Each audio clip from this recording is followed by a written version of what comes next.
जय माँ काली मित्रों, आपका मेरे चैनल माँ काली माँ दुर्गा शक्ति संवाद में स्वागत है। तो मेरे पास दीपक से संबंधित लगातार प्रश्न आ रहे हैं जिनकी जिज्ञासा बहुत ज़्यादा है, लेकिन मैं कुछ ही प्रश्न ले पाती हूँ जिनका मैं आपको उत्तर दूंगी। तो पहला प्रश्न है सीता राठौर जी का। ये पूछती हैं, मेरी ज्योत में फूल भी बनता है पर वो पूरी जल जाती है मेरी पूजा खत्म होने के बाद, तो क्या ये अशुभ होता है? देखिए सीता जी, अगर आपकी ज्योत जलने के बाद खत्म हो जाती है तो ये कोई अशुभता नहीं होती। बहुत बार ऐसा होता है कि जब ज्योत पूरी हो जाती है तो उसके बाद नीचे की रुई जल जाती है, तो ये कोई अशुभता का संकेत नहीं होता। दूसरा प्रश्न है पुष्पा देवी जी का। फूल बनने के बाद उस फूल का क्या करें? और यही प्रश्न श्रीनिवास गोस्वामी जी और सुरजीत कौर का भी है। मित्रों, अगर आपका फूल बन गया है तो आप उस फूल का जो है देसी घी मिला करके तिलक भी लगा सकते हैं, या आप उसको सलाने में डाल सकते हैं, क्योंकि जो तिलक होता है वो एक वंशीकरण का काम करता है।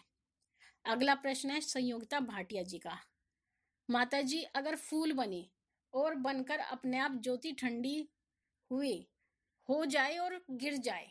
देखिए, अगर आपका फूल बन गया है तो वो ही अपने आप में एक बहुत बड़ी बात है। उसके बाद जो ठंडी हो जाएगी और फूल गिर जाएगा, ये सामान्य बात है।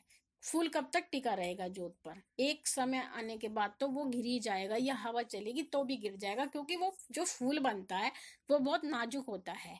तो आप इसके बाद का ज्यादा शंका ना लाएं अपने मन में, और जो है फूल बनने की जो संकेत है आप उसी को समझें। अगला प्रश्न है उषा खांडे जी का। मेरे दीपक में 3 फूल बनते हैं, प्लीज इसका क्या कारण है बताएं।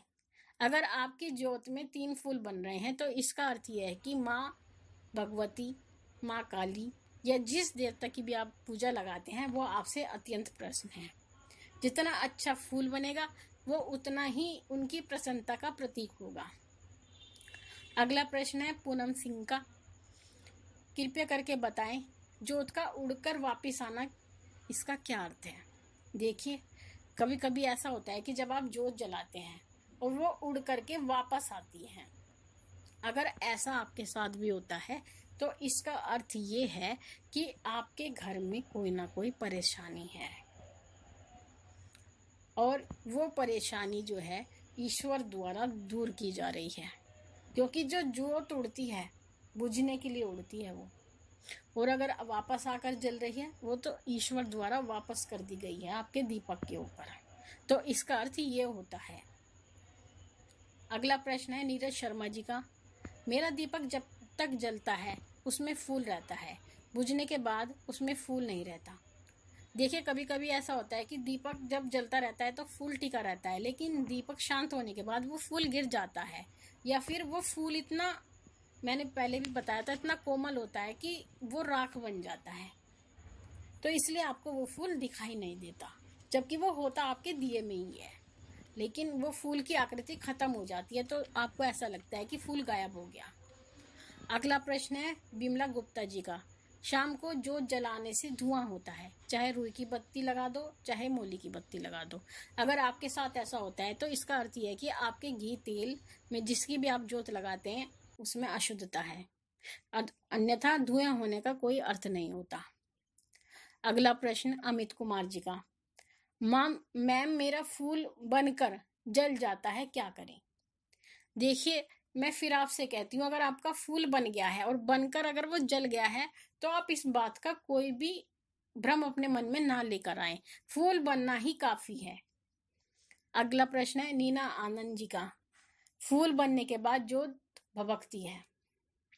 देखिए, मैंने पहले भी आपको बताया था, अगर मेरी एक पिछली वीडियो है, मैंने इसके ऊपर एक वीडियो बनाई हुई है पूरी की पूरी, कि अगर आपकी ज्योत भभकती है तो इसका अर्थ क्या होता है। अगर आपकी ज्योत भभकती है तो इसका अर्थ यह है कि आपके घर में कोई नकारात्मक ऊर्जा है। अगला प्रश्न है और अंतिम प्रश्न रेखा सरादगी जी का। दीपक में तेल बच जाता है, उस तेल को हम क्या करें? अगले दिन हम उसको प्रयोग कर सकते हैं। देखिए मित्रों, अगर आपके दीपक में तेल बच जाता है, ज्योत शांत हो गई है, अर्थात किसी कारण से आप उसको ठीक नहीं कर पाए और वो शांत हो जाती है, तो आपको उस तेल का प्रयोग दोबारा जोत जलाने में बिल्कुल नहीं करना चाहिए। कारण ये, क्योंकि उसमें एक बार जोत जल चुकी है और वो देवता द्वारा स्वीकार कर ली गई है। तो वो जो तेल और घी होता है वो फिर दोबारा देवता द्वारा स्वीकार नहीं किया जाता। तो आप उसका प्रयोग अपने किसी भी बीमारी में कर सकते हैं। जैसे आपको सिर में दर्द है, हाथ में दर्द है, नाभि से ऊपर ऊपर के जो भी स्थान होते हैं, आप उस तेल या घी को लगा सकते हैं। वो एक औषधि के रूप में कार्य करता है और आपको उसमें आराम मिलेगा। अगर आप ऐसा भी नहीं करते तो आप उसको नदी में प्रवाहित कर सकते हैं या सलाने के सामान में भी रख सकते हैं।